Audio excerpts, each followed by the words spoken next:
Welcome to food Ganesha.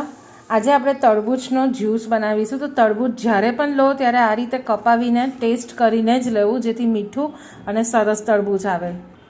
હવે juice માટે તરબૂચ સમારતી વખતે આપણે મોટા મોટા બિયા કાઢી દઈશું, જેટલા દેખાય એટલા. અંદર છુપાયેલા હોય એવા કોઈ બિયા આપણે કાઢવાના નથી.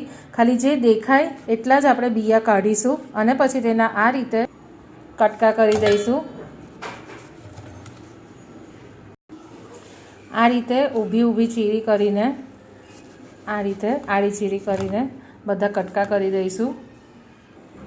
પછી આ વ્હાઈટ ભાગ, ઉપરનો જેટલો લાલાશ પડતો ભાગ હોય એ બધો જ આપણે જ્યુસમાં એડ કરીશું અને આને આપણે જવા દઈશું. મિક્સચરમાં હવે આપણે તરબૂચ આ રીતે અંદર એડ કરીશું.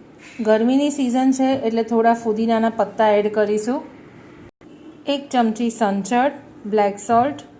સંચળ ના હોય તો મીઠું પણ એડ કરી શકો છો. જીરુંને શેકીને તેનો ભૂકો કરી દીધો છે અહીંયા. તો જીરુંનો પાવડર એડ કરીશું, શેકેલા જીરુંનો પાવડર અડધી ચમચીથી ઓછો. કદાચ આ તો તમે માર્કેટમાંથી તરબૂચ લાવો અને મીઠું ના નીકળે અને તેનો જ્યુસ બનાવવો હોય તો આ રીતે તમે સાકર પણ એડ કરી શકો છો. પણ અહીંયા હું સાકર નથી એડ કરતી, કારણ કે તરબૂચ ઓલરેડી બહુ જ મીઠું છે. 1 બરફનો ટુકડો, જેથી ફટાફટ જ્યુસ ઠંડો થઈ જાય. અને મિક્સચરમાં આપણે વાટી દઈશું. આપણે અંદર પાણી કે એવું કશું જ એડ નથી કર્યું.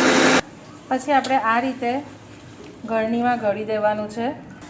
ચમચાથી એક વખત બરાબર હલાવીને બધો જ રસ લઈ લઈશું.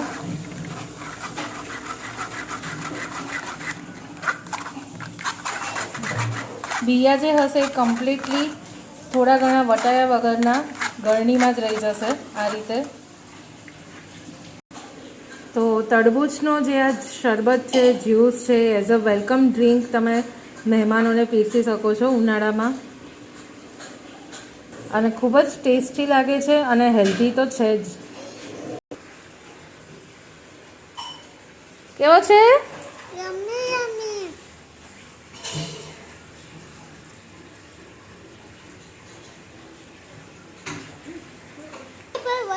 Bye bye.